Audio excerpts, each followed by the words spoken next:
everything in this world, unfortunately, is about money.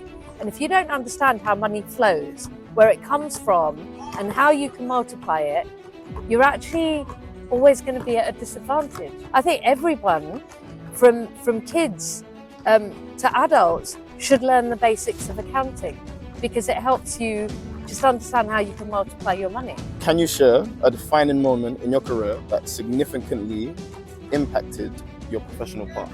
Making the decision to leave the UK and move abroad.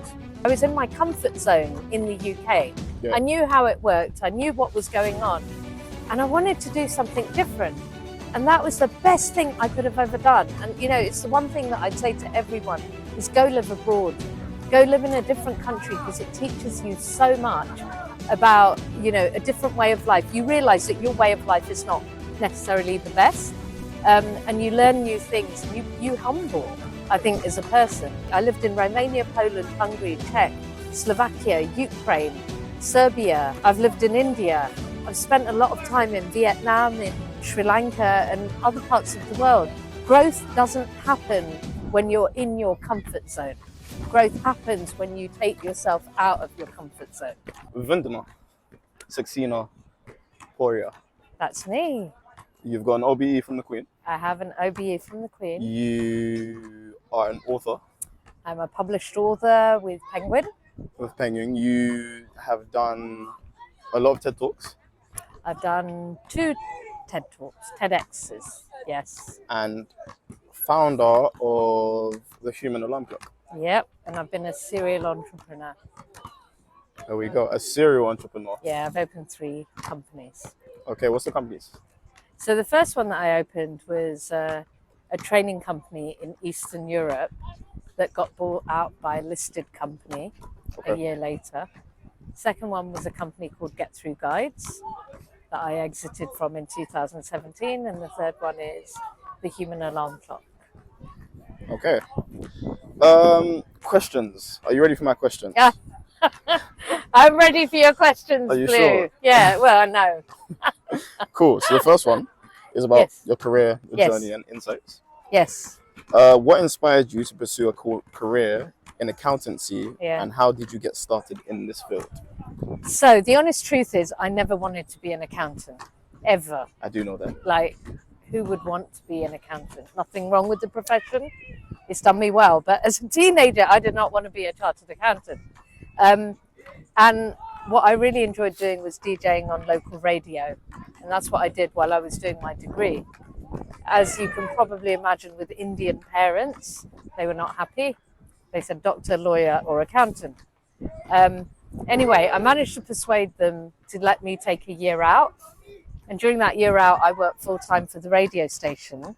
But the radio station went bankrupt. And when it went bankrupt, I went home and my dad said to me, do you know, if you had been an accountant, you would have been able to save the radio station. And I said, really? How? And he goes, well, and then my dad explained to me what accountants did. Yeah. And I just thought, you know what? Maybe I should just put my head down for 3 years, get this qualification, and then I can go back into radio. And so that's what the plan was. But after I did those 3 years, during those 3 years, as a trainee accountant, you get to go into all kinds of companies and see how they're running, see what mistakes they make, and you learn a lot from it. And then after that, I just got so many really interesting job offers that I never went back into radio. Okay. Okay. And how did that shape the rest of your career in terms of how you saw accountancy before your dad told you and after? I mean, before I just thought it was a boring career, like who would want to do it?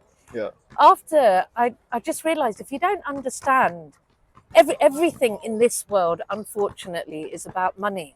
And if you don't understand how money flows, where it comes from, and how you can multiply it, you're actually always going to be at a disadvantage.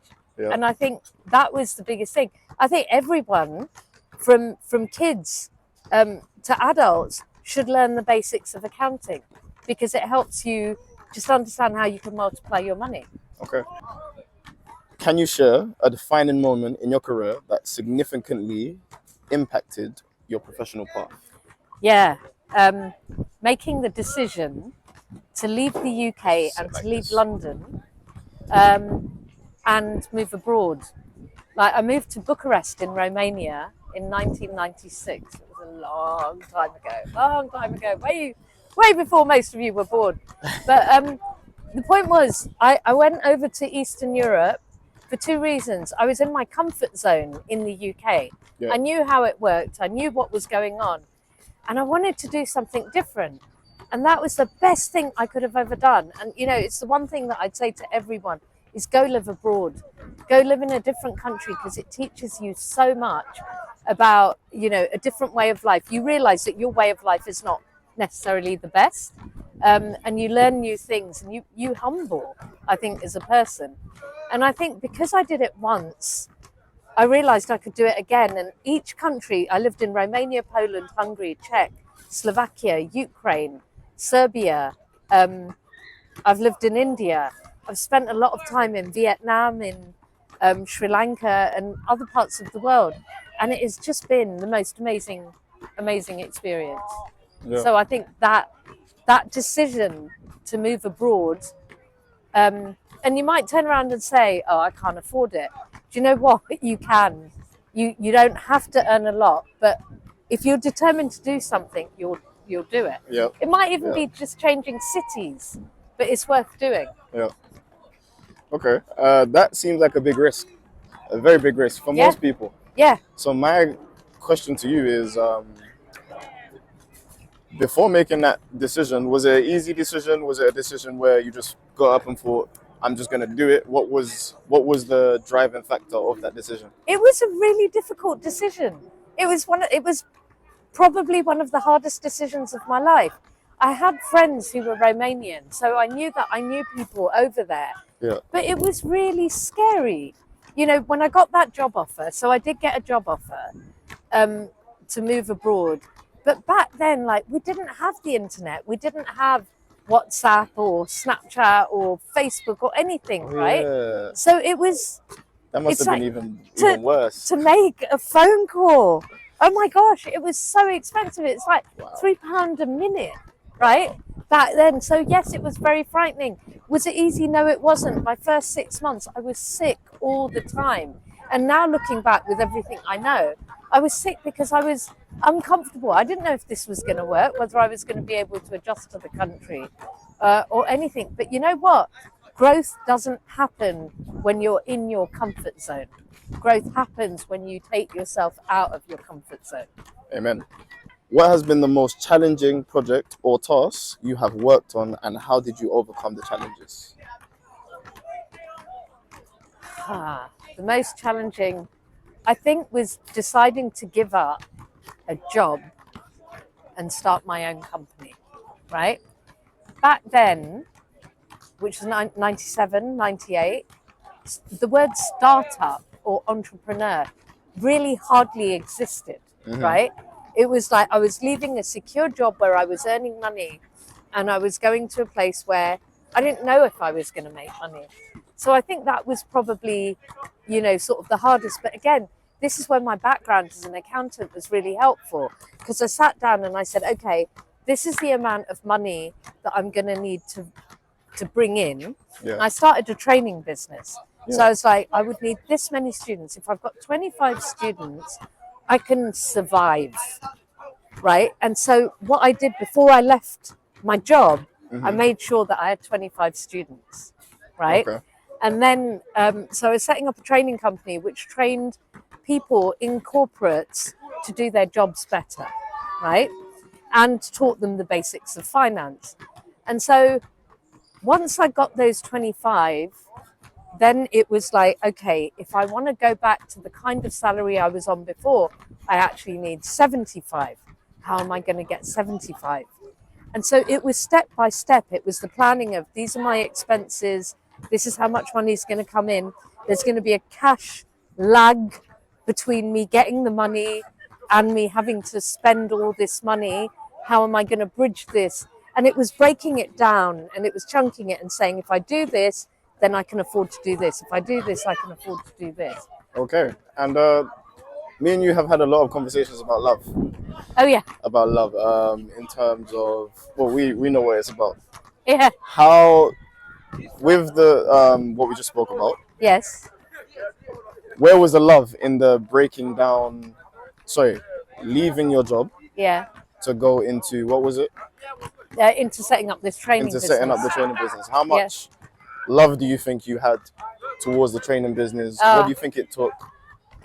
I think you need to have passion. I think without passion and love, it's very, very difficult. Right? I know that there are people out there who will say no. You don't become passionate about your business because then you're going to end up making the wrong decisions. You need to look at it very clinically. I completely disagree. I don't think you can do something. I don't think you can work that hard unless you absolutely love it. And so for me, the reason I left my job to do this training business was because I had a whole load of staff who were brilliant, but they didn't know they were brilliant.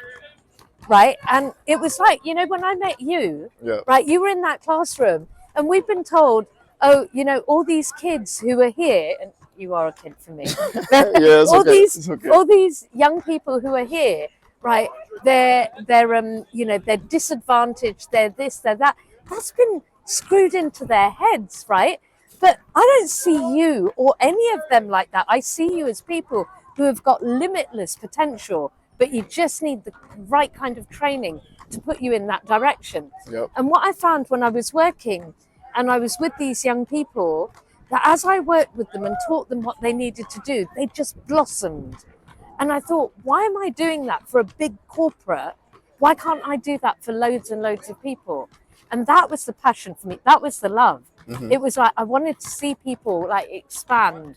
And every time they did, the love just got more and more. Yeah, yeah, and that's a tribute to Invaluable.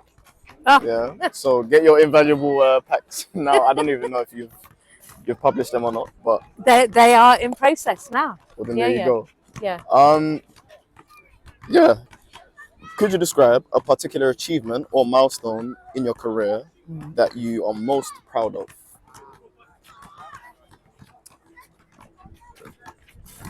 Oh, I kind of knew it was going to be like this. hard. Oh gosh. I knew it was That going I'm to be most like this. proud of. Yeah. I think getting published. Yeah. I think that was a really big thing because there's so many people out there that are writing. There's so many people self-publishing, but getting the opportunity to actually publish a book with Penguin was just incredible. Okay. And I think I'm really, really proud of that. If I think about on the work side, I think that's something that I was really proud of. Okay. Good. I'm proud too, just to let you know. Thank you. Not that you didn't know that already. No, I did. Absolutely. As you know, these questions are tailored to you, but they're also tailored to everyone behind you who's maybe trying to make themselves a career. How do you keep up to date with industry trends? So I think the great thing about now, as compared to when I started my career, is you've got the internet. What I would say is you need to find people who are really good in your chosen area, in your chosen profession, and you need to follow them. And you need to look at what they're talking about, and you need to look at what they're reading. And they all have X feeds, Twitter stroke X feeds, or they're on TikTok, or they're on LinkedIn. Yep. Like if you want to be a professional, go on to LinkedIn and find them, and then find out who else they're connected with, who else they're following, etc., and do it that way. I think that's the best way, because then you cut out all the crap and you really can concentrate on getting the best news. Nobody loves reading news, let's be honest, right? Yeah. So if you can find the best people in your particular area and you follow what they're doing, you're going to get the best news automatically. Okay. And how do you think, besides the social media side of things, the in-person side of things, how do you think you approach those people? Because I know for me, there was people that I admired when I was younger. Yeah. And because I didn't know how to approach them, I think they thought I was a little bit weird, or maybe I just didn't even like them. So, yeah, how do you go about? So I think you have to be very strategic. One of the things that I do a lot of training, like at the top corporates around the world, is on what people call networking. I call it building a people ecosystem. What's the difference? The thing with an ecosystem, if you think about an ecosystem like a seed that's growing, it takes from the earth, it takes from the rain, the sun, and it starts to grow. And as it starts to grow, that seed becomes a tree. And then it has apples and birds can come and nest in it, and it grows. Yep. And that's what human beings are like, right? I think the aim should always be to try and create an ecosystem. So you're right, if you're young, you might think nobody's going to be interested in talking to you or doing anything with you. But you know what? Everyone is interested in Gen Z. Everyone is interested in Gen Alpha. If you can go to someone and say, I'm really interested, I'm doing research on you and your particular area, and in return, if there's anything you need from Gen Z or Gen Alpha, if there's anything you want to know, I'd be really happy to have conversations with you. I think most people would take you up on it, right? Yeah. But say to them and mean that you want to do research. So say, pick 5 people that you want to research. Make sure you've learned something about them, read up about them, got an understanding about them, and say, oh, I saw you posted this the other day. Have you thought about this angle on it? Or something like that, so that they can see you're not just going, oh, I really want to get to know you, but you've done some work around it too. Yeah, so the main thing is basically just take yourself seriously. Take yourself seriously and take them and their time seriously as well. Yeah, because that's something I, even now, recently, it's not about me not taking it's not that I don't take myself seriously, it's that I'm too worried if the other person is going to take me seriously, even though I know I take myself seriously anyway. So whoever I'm speaking to, I'm kind of holding back on what I'm actually trying to say to them. Yeah. And I can't really get it across just because I'm too nervous thinking about, is this person going to take me seriously rather than I take myself seriously? This is what I have to say to you. Okay, and I want to give you a way to think about that. You're how old now? I'm 24. You're 24. Imagine a 17-year-old basketball player comes to you. Yeah. Right? And they've been playing for 3 or 4 years and they really want to get tips on how to get better. Mm-hmm. And they talk to you. Do you take them seriously? Yeah. Of course you do. Right? So for me, I'm very honest with my younger guys. So as you know, I coach. So for me, it's like if a kid says to me, how do I get better at a jump shot, for instance, I'm going to look at what the kid has done the past half an hour before the kid has asked me, how do I get better at this? And I'll be like, first, you need to just focus on what you need to do, what you're actually doing, because you came in here and you didn't do anything. So me telling you what you need to do to get better or get a better jump shot, for me, I don't need to tell you that. What you need to first do is take yourself seriously. Once you take yourself seriously, then we can talk. But that's just for me, because thing. But my point is, imagine how much courage he had to ask you. Yeah. Right? Yeah. That's the same as you asking the other person. Yes. Do you understand? Yes. Right. So the point is, you like the fact that this younger person has asked you a question. So you got to realize that other person that you're talking to also is interested in giving you an answer. They're not comparing you. They're not thinking, why is this person asking me a question? They're not thinking any of that. This is just our mind games. Yeah. That was my point. Like we spoke about many times. The kid, it's just the same. And the other thing to remember is that an oak tree is never going to say to a rose bush, oh my God, you're so beautiful. Look at me, I'm so terrible. And a rose bush is never going to go, oh, you're so big. Like, they don't care. They just grow. Yeah. And that's what we got to remember. There's no competition. There's no, like if he has this conversation with me, he can't have a conversation with anyone else. There's nothing there. Yeah. So these are all mind games that our brain plays on ourselves. So I'm going to get to the questions of your book, by the way, since we're talking about mind games.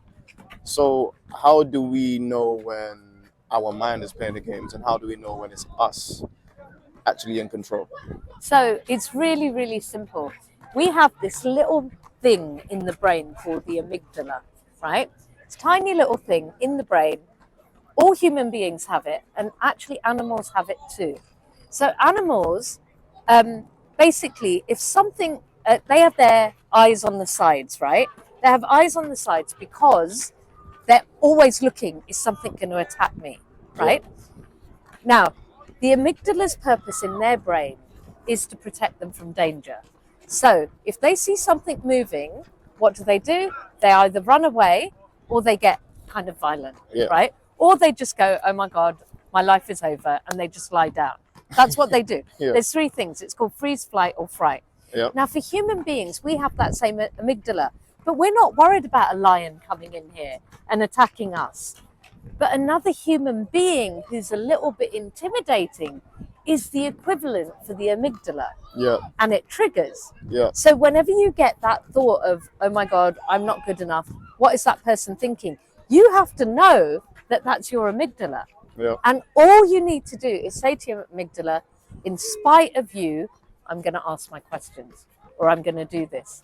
So it's just being aware that you've gone, like, you know, you're going a bit crazy and you're thinking, oh my God, what's going on? And your heart is palpitating. As soon as you become aware of that, you can just say to yourself, I don't need to worry, and you just get on with it. Okay. How do you build that awareness of you being aware that it's not you and it's your amygdala firing? I honestly think the best way to do it is mindfulness.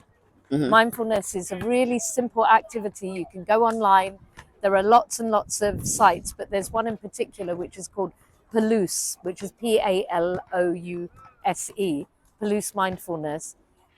If you just sit there for 5 minutes every day, just breathing, and watch how many thoughts come into your head, just observe them, you will start becoming more observant during the day, right? It's just literally 5 minutes of what thoughts are coming into my head and where did those thoughts come from?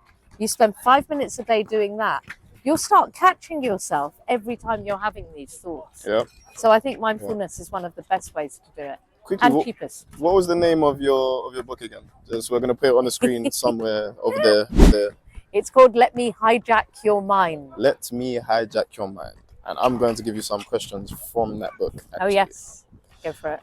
Your book, Let Me Hijack Your Mind. Yes. Explores the power of persuasion and psychological influence. How can individuals in both sports and corporate worlds benefit from understanding and navigating these influences to enhance their performance and decision making? So, everything that we do is basically because of social norms, which means everything that we think is right or wrong has come about because of the way we've been brought up and people that we mix with. So when you're told that stealing is bad, it's because you've been told that since you were a kid, that stealing is bad. And it is bad. It's not right to take something that belongs to anyone else. But no, I'm just trying to think, actually, we need to scrub that. Let's do another example. Go ahead. Oh God, I haven't talked about the book for ages. I'm just like we're talking about it now. Yeah, we're talking about it now. Okay, so I wrote Let Me Hijack Your Mind with an amazing advertising guru. He was like the leader in India in advertising. He passed away, unfortunately, a couple of years ago. But he and I both realized that most people were actually on a conveyor belt. They were just following the rules that society has given them, which is, like, for example, go to school. When you finish school, go to university. When you finish university, get a job, carry on working, then get married, then have kids, then go on your 2 holidays a year, get your car, you know, etc., and then you end up dying, right? And it's just, that's what society has made us, right? And what we're saying is, it's time to hijack your brain. It's time to realize that you have outsourced your thinking to society, and it's time to bring your thinking back to you. What do you want to do? Why do you want to do it? Etc., etc. So the purpose of the book is to get you to hijack your mind away from society, away from other people, and bring it back to yourself so that you're making decisions that work for you. I like it. How did you integrate psychological principles and theories into the themes discussed in Let Me Hijack Your Mind? So here's a really great example. It's so controversial, especially for India, right? 80%, 70% of people get married. Yep. Like, if you ask them why they get married, they'd tell you that, oh, you know, well, we've been together for 3 or 4 years, we wanted to have kids, so we got married. And then, like, you push them a bit more and say, yeah, but why did you get married? And then they say, oh, well, you know, in Christianity it says, you know, you're supposed to get married. In Hinduism it says you're supposed to get married. In all religions it says. And we're like, well, does it make sense, right? In the time when marriage was created as an idea, you probably only lived to be about 30. So the chances are you were only married for 10 or 15 years. And now you're talking about till death do us part, which could be 60 years or 70 years. Can you really love and be with the same person for that amount of time? Can you? I don't know. And obviously some people do. But I have seen the vast majority of people who have stayed together for that length of time hate each other, but they just stay together because society deems it the right thing to do.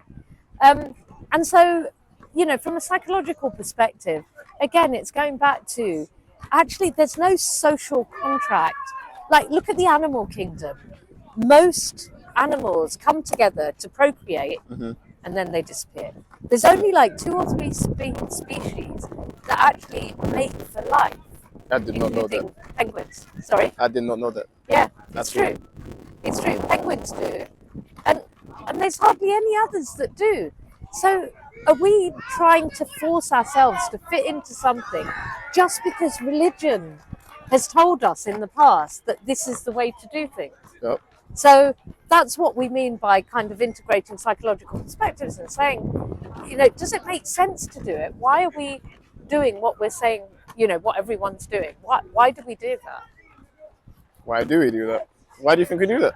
Because we just like following norms. We're scared about doing something that's different. Yeah. I was having this conversation the other day, actually. And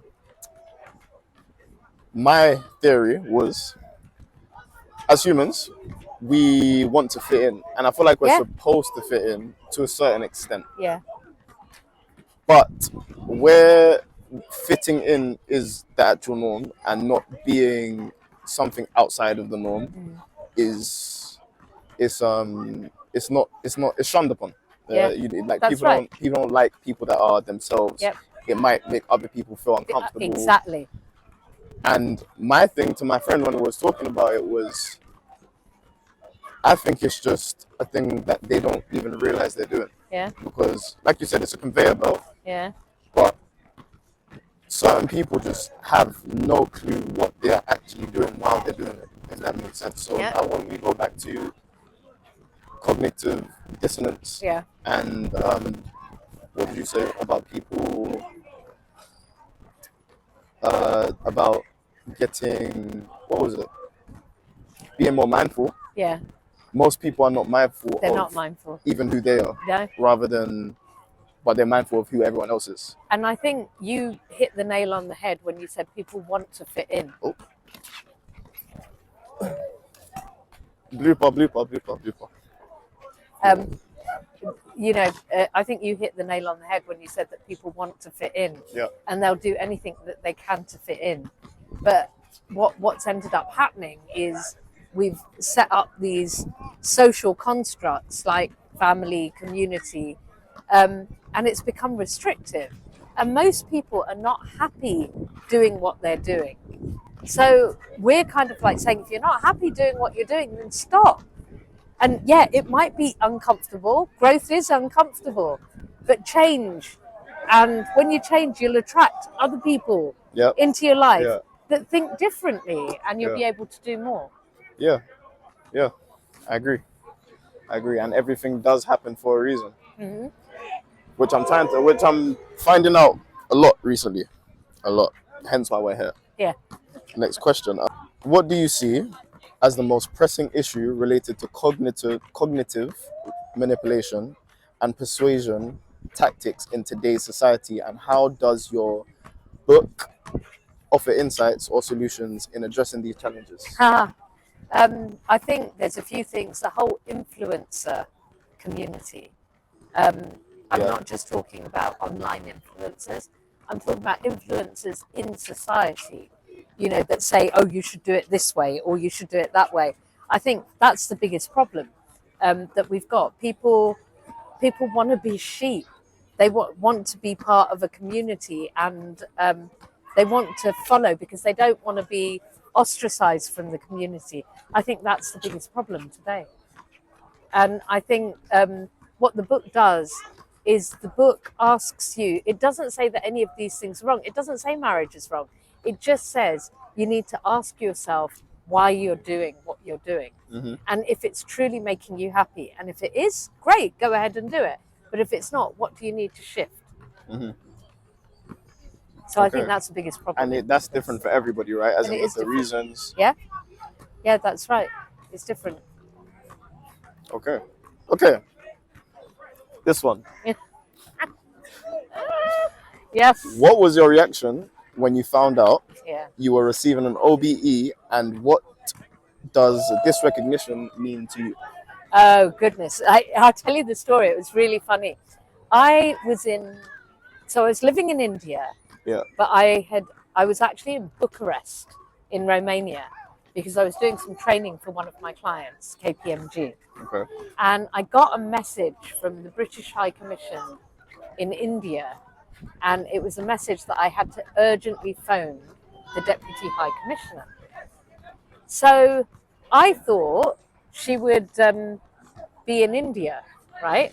Yeah. So it was early morning in Romania, and I decided to call her, not realizing she was actually in the UK. Yeah. Right?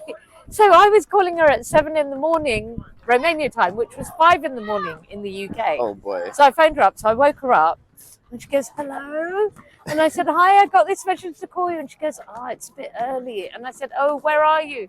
And she said, I'm in the UK. And she said, "But it's a good thing you called me because I have to ask you a question, and I hope the answer is yes." And I said, "Okay." And she said, "I nominated you for an OBE, and it has been accepted.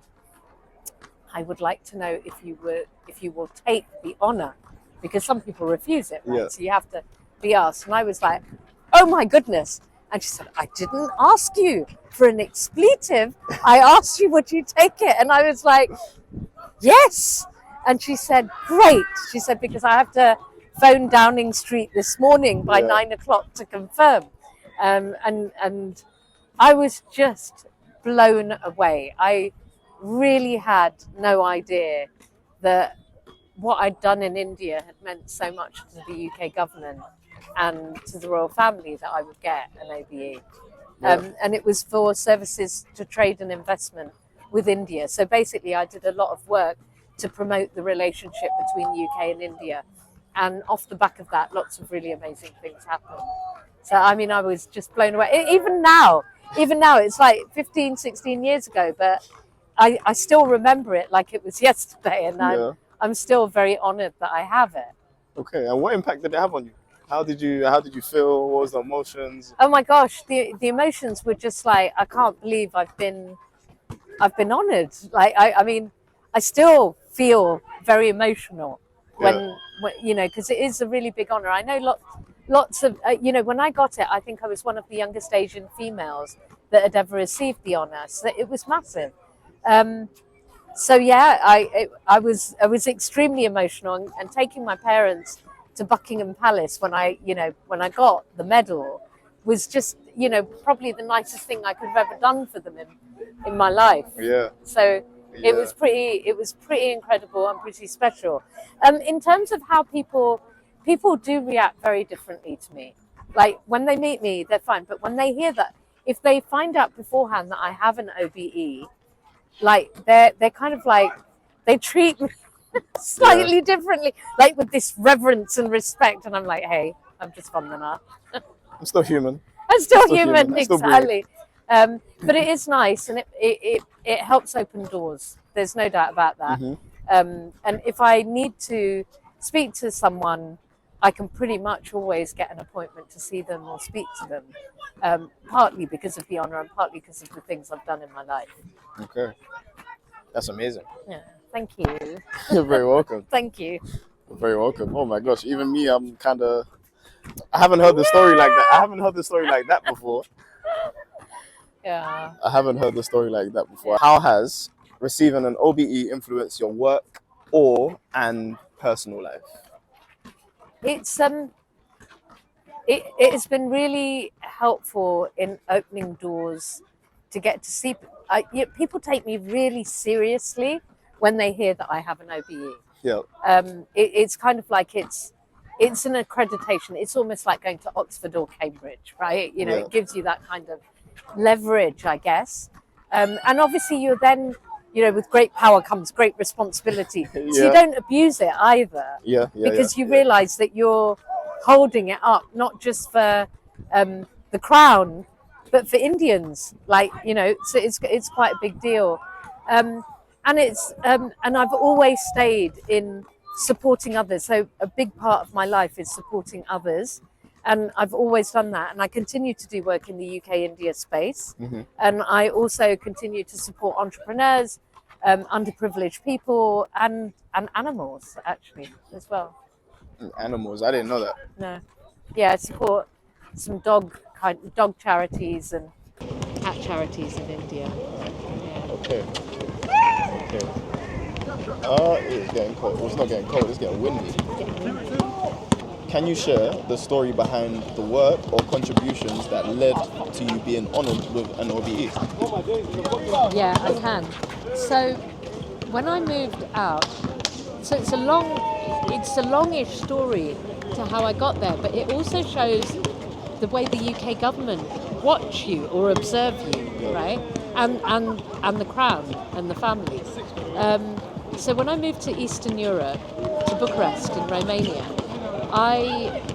my boss at Ernst & Young, I was working for Ernst & Young, he told me that on a Friday night, once a month, the British Embassy has a bar and they open it to British nationals and also other foreign nationals.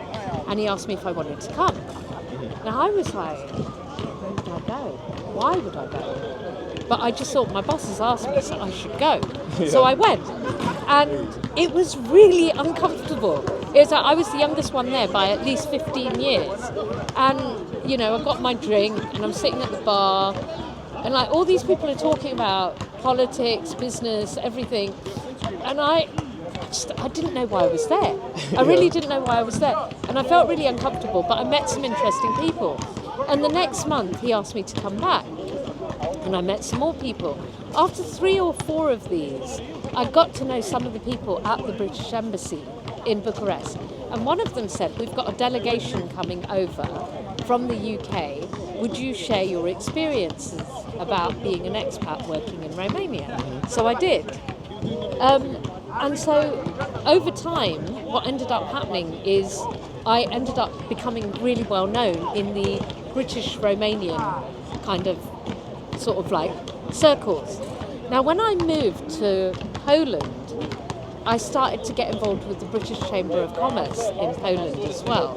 So that was an organisation that was building links between British companies and Polish companies, right? And again, I got asked to speak about doing business in Poland. When I moved to Hungary, something similar happened. And then I thought, you know what, I want to get more involved with this. So I ended up becoming the vice chair, as a voluntary position, the vice chair of the British Chamber of Commerce in Hungary. And that was like, I would actually talk to people, I would talk to government, the Hungarian government, about what they needed to do to increase trade between UK and Hungary. Now, when I moved to India, I moved to a city called Pune, which is the 8th largest city in India, and there was no Indo-British group. So I asked if I could set one up. And I asked, as in email had been invented by then, so I started emailing. And nobody replied to me from the High Commission. Nobody replied to me. And every week I would email and say, I really think there should be a group. And I think after about 8 or 10 weeks, I got an email back saying, you're quite, what was the word that they used? You are quite, not persuasive. You know, what is it when you keep doing something? You're quite persistent, aren't you? And I was like, yes. And they said, well, the Deputy High Commissioner would like to meet you. So I went to Bombay to meet the Deputy High Commissioner. And she said to me, why do you think it's so good to have an Indo-British group in Pune? And I said, because when I lived in Eastern Europe, this is what I did. And it was really useful. And she said, okay, all right, let's see what we can do. Can you get a group of British and Indian businesses together and I'll come down and I'll do an event?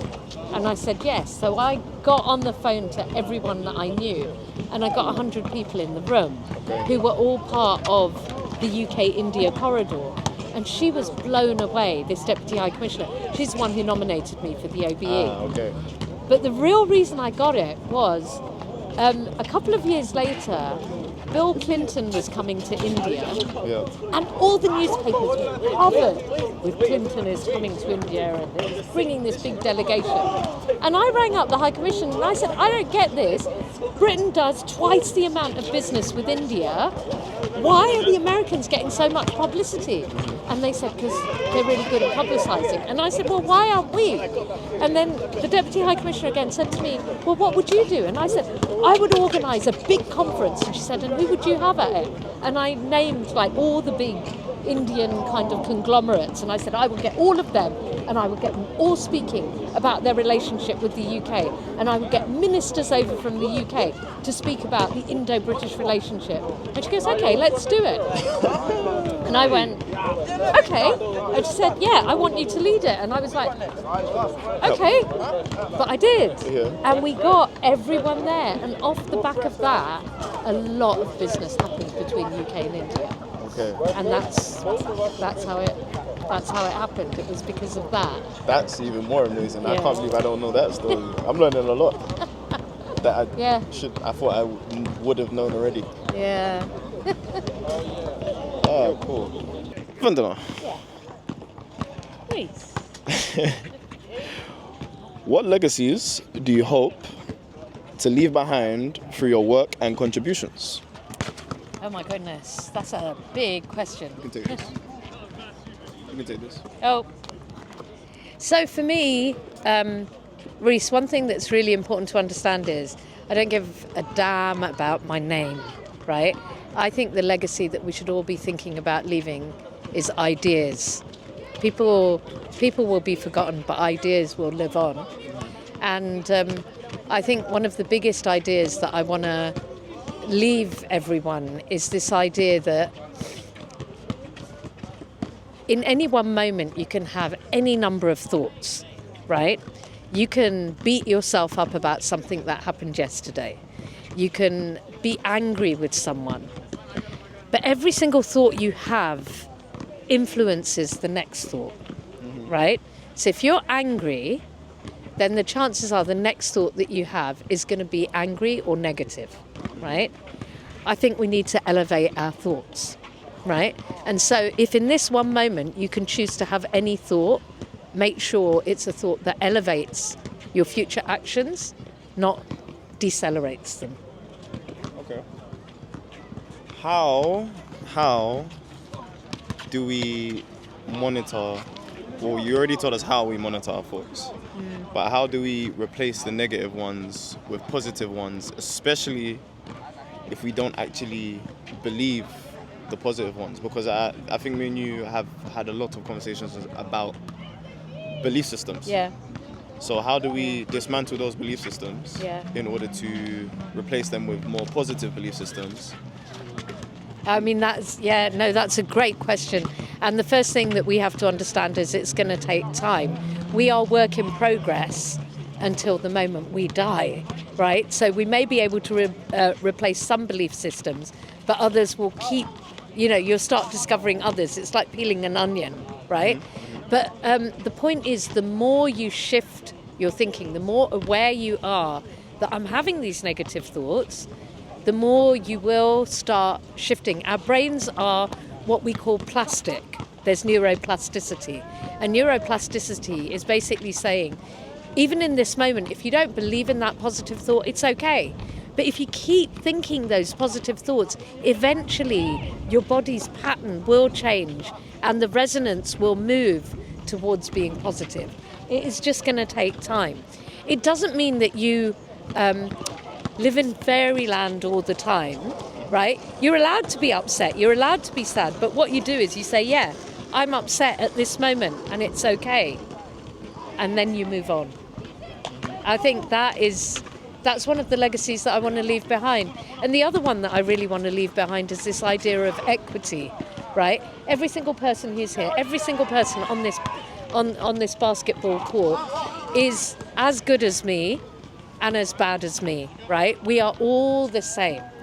And I think if we can help people bring out their potential, which I think basketball does, by teaching basketball, you're actually teaching discipline, you're teaching focus, you're teaching how to resonate with your body, right? I think all of those things then go into other parts of your life. Yeah. And I think that's the key, and that's the legacy that I would want to leave people with. That kind of thinking. And it has nothing to do with you. And it's nothing to do with you. I like it. It's nothing to do with me. It really isn't. Who or what has been your biggest inspiration throughout your journey? Here's something that is, yeah. I think at every stage there's different people, right? But I had a really tough childhood. In the sense that I had very difficult parents. My dad, bless him, is narcissistic bipolar. I was badly sexually assaulted when I was 18. I tried to kill myself when I was 14, right? So I went through a lot.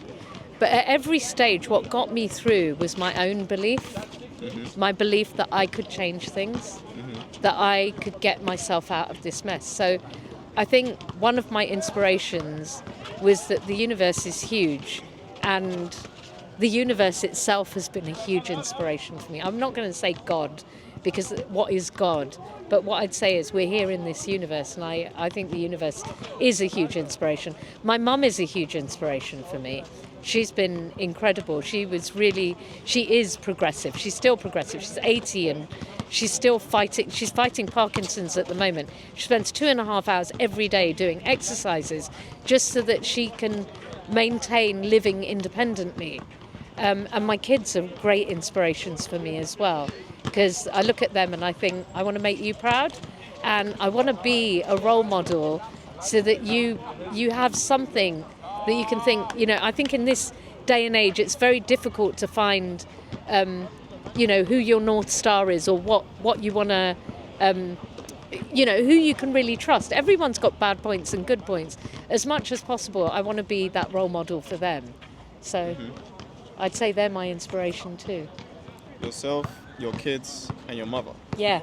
Yourself, and the universe. And the universe. Yes. And the universe. I like it. So, how does someone in a very difficult spot in their life at the moment find inspiration for what they want to do and who they want to become? I think that's a really good question, and it's really difficult. The first thing is you have to know that you're capable yourself, right? Whoever you are, wherever you are in the world, you are capable yourself. If you can even ask yourself that question, you have the potential, right? The second thing is to remember that nobody's perfect. So you may choose somebody as an inspiration, but you need to know that at some point they will let you down. So what you do is you find really good characteristics of loads of different people. And that's what I do. If I'm really honest with you about inspiration as well, you inspire me. I mean, I've seen what you've done with your life. It's incredibly inspirational. And the street cleaners in Pune, the city that I live in, they're inspirational to me, that they can live hand to mouth and they can still be smiling every day and singing and being there for their kids and being there for their families. They're inspiring. Inspiration is all around you. You just need to find it. Okay. And what if those people, I'm going to just be devil's advocate. Yeah. What if those people genuinely don't feel like, because you have those people who they look around and all they see is glum. Yeah. They don't see any type of positive thing around them. Yeah. They don't think anyone has a good intention for them, especially living in London. Yeah. So, yeah. how does a person who thinks that they can't rely on anyone, that thinks everyone's going to let them down, and that thinks the whole world is out to get them, how does that person start to build some type of confidence for themselves first, in order to then see things differently in the world? So again, right, if it's a mindset, isn't it? Mm-hmm. If you're seeing negativity everywhere, in every single person there is something positive too, right? You may have the most terrible mum or dad or brother or sister, but there will be something in them that is good. Just focus on that one thing. And the other thing is, you can go online. You can go online. There's so many brilliant people out there online that talk. I mean, I think, what you're doing with this podcast is something that I hope will bring people inspiration. You can go online and you can find really good advice. You can find people. There are people on LinkedIn. I would say I talk about LinkedIn a lot because it's a community that I'm connected to that's got students and interns right up to presidents and prime ministers. You reach out to someone and say, I really need your help. Can you suggest a really good resource that I can read? Or can you suggest somebody that I can follow? They will give you an answer, right? And if they don't, then connect with me and I'll give you an answer. I answer all my LinkedIn, anyone who sends anything to me, I will answer it. So I think that's the thing to do. Reach out. Reach out to people. And know that out of every 20 people that you reach out to, one will answer you. Okay. And the rest that don't answer is probably because shit's going on in their life as well. So let's leave them alone and concentrate on that one that does answer. Okay. I like it. I like it a lot. Have you had any mentors or influential figures in your life who played a significant role in your achievements? Yeah, I mean, I think everyone has. I remember my Latin teacher at school. She was great. She just infused positivity in me in a time when I really felt I was rubbish at everything. So starting from her to when I left work and I decided to set up my own company for the first time, I got in touch with this. He was working for the company we used to buy books from. I had no idea that he was actually a director on the board of the listed company. And over time, he saw what we were doing in Romania, and he's the one who bought our company, right? A year later, James Cooper's his name, and he was a huge influence for the 7 years that I was with that group. He was a great mentor, and when I went on to set up my next startup, he was there. He joined me. He was on the board of directors, and he was a shareholder in my company. So I think he was great. At the moment, I would say I'm really lucky. There's a billionaire in India who set up a company called Persistent Systems, Anand Deshpande. Anand is... I think Persistent is now a $7 billion company, and I'm writing a book with him about what skills you need to learn in each decade to be successful in the next. And he's a great mentor. Whenever I've got a problem, whenever I'm thinking about something, he's somebody that I can reach out to. Okay, that's amazing. How do people go about finding their mentors? Because I know. So our relationship was kind of random. So you couldn't make it up. You just couldn't make it up. But how was it? Why don't you tell everyone what it was? How it started? Okay, so I was on a digital marketing course, and every group had to present their business idea. Everyone had to come up with a business idea, and every group had to present their business idea. Each group went up. I think I was the last group. Was I not the last group? You were one of the last groups. I think I was the last one. Yeah. So each group went up as a group, and then my group was full of girls, and no offense to any females, but none of them wanted to come up. So the business idea that we had, I was heavily invested in actually coming up with it with them, so I knew what I was talking about. When I went up to the we can call it stage, or in front of the classroom, I spoke with the utmost confidence. I think I grabbed everyone's attention. The whole room was quiet. Not even the students were talking. And towards the end, everyone got to ask me questions, and I answered them confidently. And I think most people in the room was impressed. And I didn't think anyone expected it either, to be fair. I don't think anyone expected it either. And then at the end of it, did you ask me a question while... Yeah, you asked me a question. And at the end of it, Vandana came to me. And that's where it started. I don't know what she said after that, but it started. That's where it started. Why was I there? Do you remember? Why, yeah, I have no clue. Why was you there? Why was you there? So it's really interesting. I was on a programme which they're called Common Purpose, and I'm actually a global trustee for them. Okay. And they help business people, NGOs, and the public sector cross boundaries. What that means is they get them to meet people who are completely unlike them, because they know with greater diversity comes greater ideas. And so we had been, a group of us from all over the world had come together, and we were brought to your place to show, it was University of East London, and they were doing this course for people who were out of work at the time, and it was on digital marketing. I just want to say that I had a job, I just didn't want to tell them, but continue. You don't want to say that. Anyway, it's done. Anyway, it was for people who were out of work at the time, and we were just asked to come in, and we'd been told how that program came together, the digital marketing course, and we were only supposed to be in there for 10 or 15 minutes, but there was something about you that really struck me, and I wanted to talk to you, so I came up and talked to you, and I said to you, do you realise you're really good? And you just looked down and you went, I know. And then you said to me, I want to show you something. And you showed me this video of you talking about something. Oh yeah. And I said, why is this not up on social media? And you actually said to me at that time, I'm scared. And I said, you have nothing to be scared of. This is good. And I said, if you want any help, I'm here. And you said, okay. And you took my number and you got in touch. And I have to tell you, I do give my number out to lots of people where I see potential. 60% of people don't answer, but you kept in touch.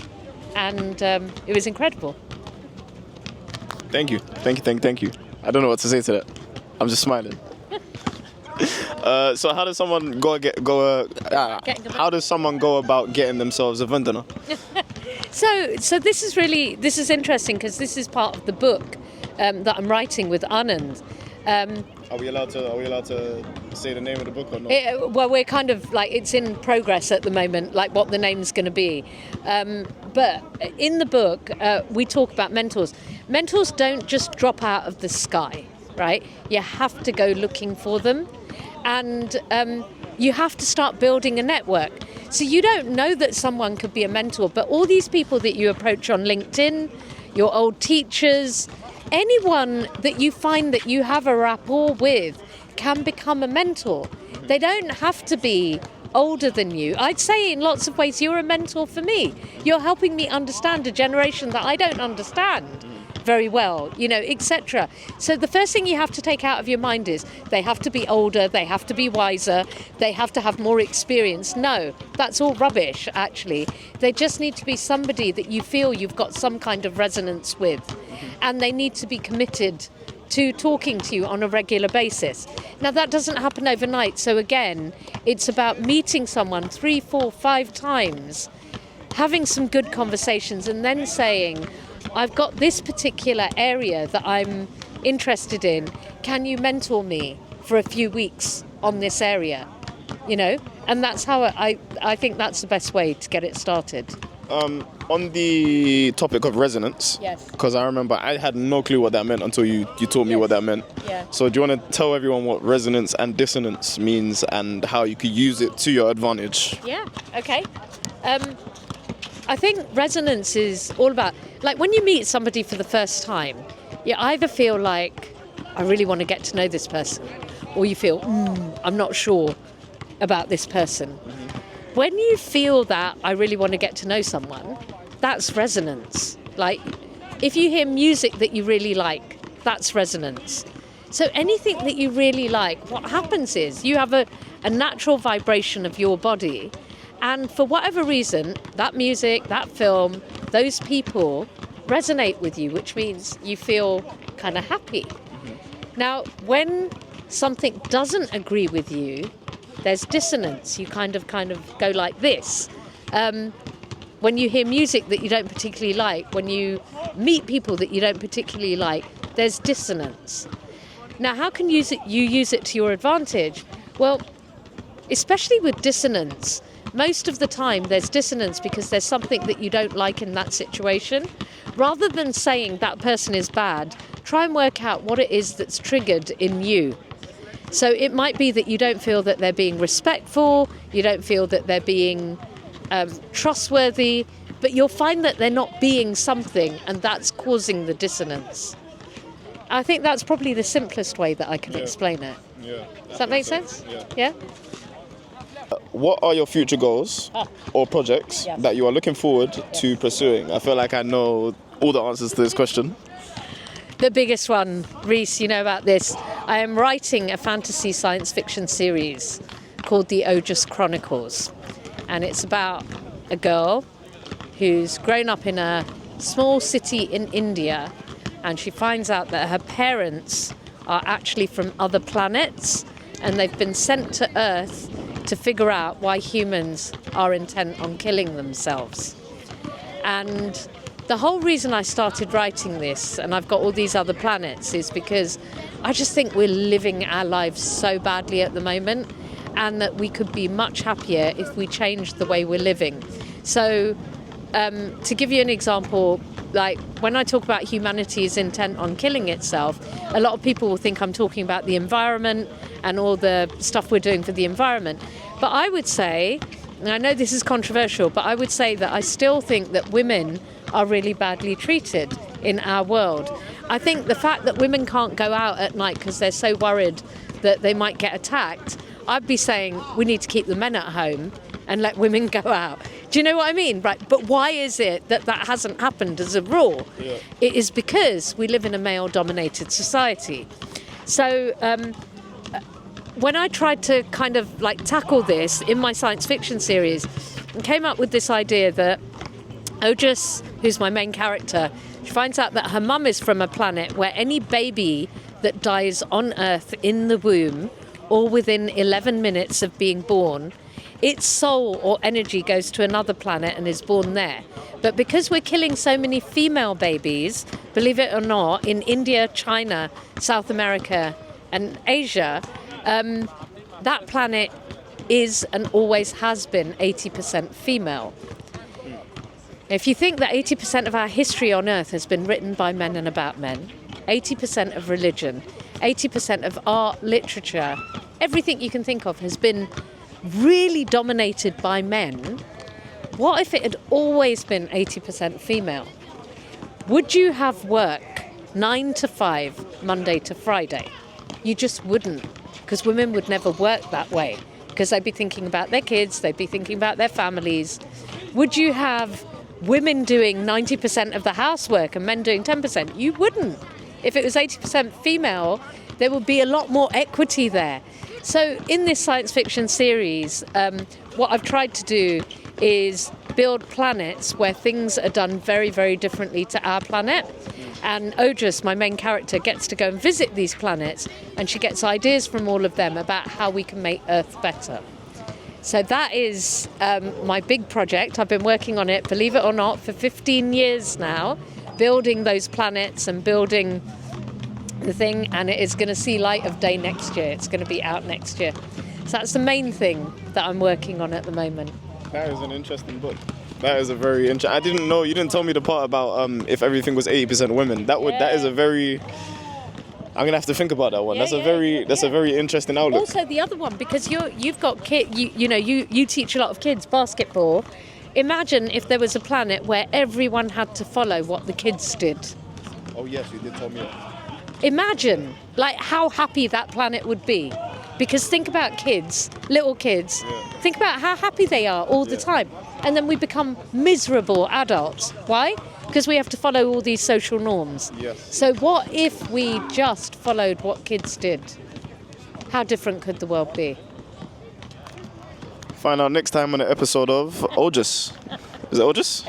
Ojas. What advice would you give to an individual who aspires to make a significant impact in their field or community? Yeah, I would say the biggest piece of advice is you cannot do it alone. Nothing in this world exists in a vacuum.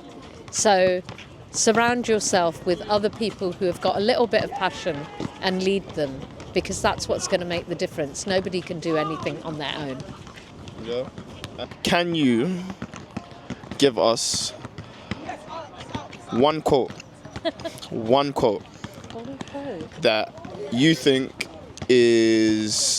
will be an inspiration to anyone watching or anyone aspiring to become something? Like one quote. You cannot solve the problems of today using the same thinking that created those problems in the first place. That's a quote from Einstein, which basically means that if we want to solve the really big problems of today, we've got to think completely differently. And the great thing is we've been given these amazing brains to think completely differently. That's amazing. But I'd also like to add to that, because that quote just gave me another quote that I thought of, which is, once your mind is opened up to a new idea, it can no longer go back to its old ways. Absolutely. So I like that that quote. That's what it made me think of. Yeah. So last thing. Yes. What is a question you'd like to ask for the next person that I'm going to interview?